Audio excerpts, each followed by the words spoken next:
Water and Sanitation Department officials are here to assess the Vaal Dam water levels. But just to hear more on what is going on here, as we know that 5 sluice gates have been opened, we just now going to be joined by Deputy Minister David Mahlobo to explain to us as to what the capacity is now. We are very pleased that the officials in the department, those who are responsible for the management of the system, they are following all the standard operating rules and in terms of dam safety procedures. As currently we stand, our dam is currently at 114% this morning. But there's still an additional capacity. If it more rains, they can come through. This dam can be able to be full until 126%. But because if we don't act urgently to be able to release the pressure because of the inflow that is coming, a decision was made to release water.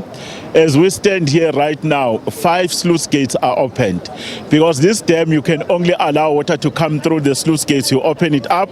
It's unlike where you have a spillway. When the water is full, it starts spilling over. Then I can indicate that they are releasing close to 800,000 liters per second. It goes down through this Vaal River system. Down in the Vaal River system, rainwater is an infrastructure. It's called a Vaal barrage. It's their own system where they are able to take up the water. They too have an infrastructure in terms of the engineering designs. They open the sluice gates and the report says that they have opened. Therefore, it will impact on the communities downstream. That's why the clarion call by the minister that let's work together. When there are evacuation calls, issues of taking precaution, whether to cross rivers, cross bridges, is very, very important.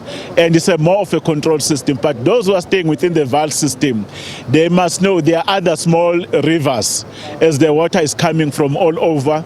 In as much as they might not be a controlled water release here, they might actually get flooded if they don't respond. But many of the communities are responding well. It will then affect the province of Free State, especially Water municipality.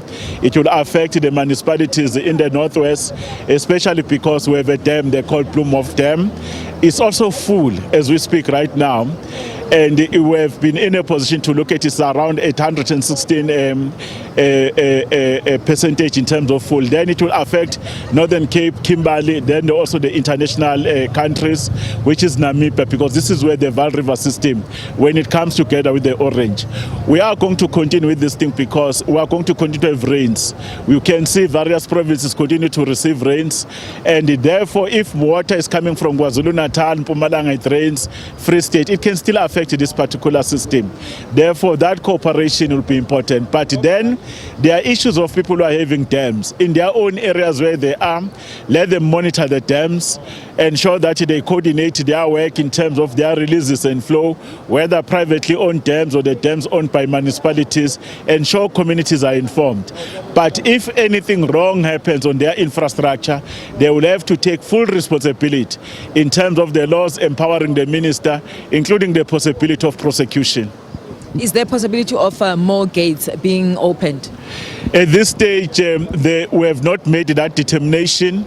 We can see that now, yesterday when we're looking at the system, it was high as 116, but because of the releases that we're making now, it has come down to 114.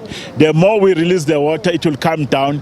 But as I'm saying, there's a buffer that if anything can happen, we're still within the range, and it's a healthy range that in terms of our operating procedures. If there's a need to release more water, you saw we did a demonstration of that particular sluice gate number 6, where we just opened it a little bit, then we have closed it because there's no need at this stage to open it. But we have about more than 60 sluice gates that are here. When it comes to a push, we'll do that, but it will have a more impact on the infrastructure downstream. Those who are in the flatland will be highly affected, and certain issues of livelihoods, including lives, can be affected. Therefore, how government will be able to respond to that will not have a we never had rains that we can say they are beyond normal, that the system cannot be in a position to manage it.